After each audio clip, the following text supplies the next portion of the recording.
Okay, how's it going, everyone? My name is Jake Attiq. I'm a junior at SDSU, majoring in marketing, and I'm doing this presentation for my marketing for AD class, business analytics. And the original presentation was given by Yong Lu and Ki Sun, and it's about how branding products in foreign markets has a big impact. So types of cultural products that they discuss in their presentation, given at the American Marketing Association online webinar, were movies, publishing, music recordings, performing and visual arts, books, and broadcasting. And right here, I just have like a little visual that I included on some global um, cultural products that are very popular, such as YouTube, Instagram, Twitter, Tumblr, all the good stuff. The question at hand: how to translate the brand name upon market entry. Um, so international markets are very important for cultural products. For example, Harry Potter has been translated into over 50 languages, and 70% of its box office sales have come from overseas. So that little statistic just shows how important global markets are to a brand or service. Being able to expand beyond the United States and have success can bring so much revenue, an astronomical amount. So it's very important for a brand when they're ready to transition into a foreign market and start expanding, such as Harry Potter and other products that I will be mentioning. So the effect of translations. So translating a movie title between English and Mandarin and vice versa is very challenging. China is the second largest movie market behind the United States, so that is why the researchers chose China or Mandarin Chinese as the language to use to compare, and why similarity and informativeness is important.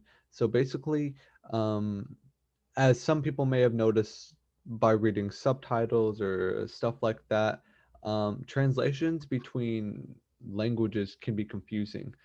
And you'll see in some of the real world examples that the researchers gave that I'm going to be talking about on how a title may mean something in English.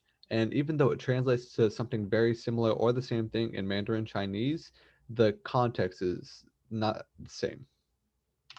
So some real world examples that I have. The first one is The Lincoln Lawyer. It has actually an excellent translation that is both informative and similar between English and Mandarin Chinese, so that's good. The second title is Fury, which translates to the same word in Mandarin, but the Chinese title is uninformative because only people in the United States would know it's about World War II. So that's where the translation gets kind of lost right there. And the 33, which is actually about the mining accident that happened in Chile several years ago and how everyone got stuck underground, translates to Rescue from the Heart of the Earth. The titles are not similar, but they're both informative in regard to the actual events that occurred, if that makes sense. So you can see these are just some examples on how translations are so important. Key findings. So higher similarity between translated and original titles lead to higher box office revenue in China. Um, More in-depth, high informativeness also leads to higher box office sales. There is a synergy effect between similarity and informativeness on how if they work together really well, then you're going to see um, great performance in the culture that you're trying to market to. And effects of similarity and informativeness are strong at first, but they decrease over time. So basically, what that means when the movie or the media or whatever is the product that is first released, the effect is very strong. But obviously, as word of mouth gets out and more people start to experience it, the trend dies down and the sales just decrease over time naturally, as any product does. And this is a um, very rare product where it just over time sales keep rising. So some closing statements as I start to wrap up here.